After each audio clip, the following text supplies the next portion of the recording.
মহাকাশের অজানা জগৎ নিয়ে চীনের গানশু ও ইনার মঙ্গোলিয়ায় ব্যতিক্রমী একটি আয়োজন হয়েছে।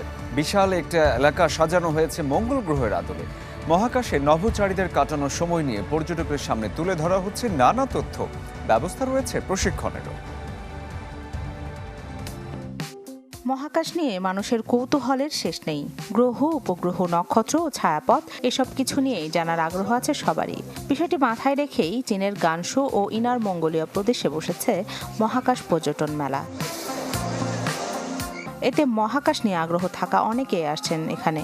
বিস্ময়কর এক জগতে প্রবেশ করে তাদের খুশির সীমানা নেই। মহাকাশের আদলে সাজানো এই মেলায় রয়েছে মঙ্গল গ্রহের নানা দৃশ্য, রয়েছে বৈচিত্র্যময় 9 মডিউল ক্যাবিন। নভোচারীদের পোশাক 1 ঘন্টার জন্য ভাড়া নিলে 80 ইউয়ান করে দিতে হবে। এই পোশাক ভাড়া দিয়ে আমরা প্রতিদিন 7 থেকে 8,000 ইউয়ান আয় করি।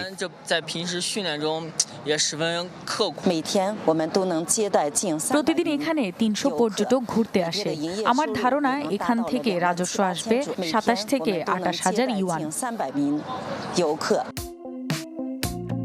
এই কৃত্রিম মহাকাশের প্রধান কন্ট্রোল কেবিন দিয়ে যাওয়া যায় এয়ারলকে, যেখানে পর্যটকরা পর্যবেক্ষণ করতে পারবেন কিভাবে মঙ্গল গ্রহে নানা রকম সবজি উৎপাদিত হয়। সেই সাথে নভোচারীদের বিভিন্ন রকম খাবারের স্বাদও নিতে পারবেন তারা। এছাড়া মহাকাশ নিয়ে প্রশিক্ষণে অংশগ্রহণের সুযোগও দিচ্ছেন মেলার আয়োজকরা। রাখি জেসমিন, চ্যানেল 24।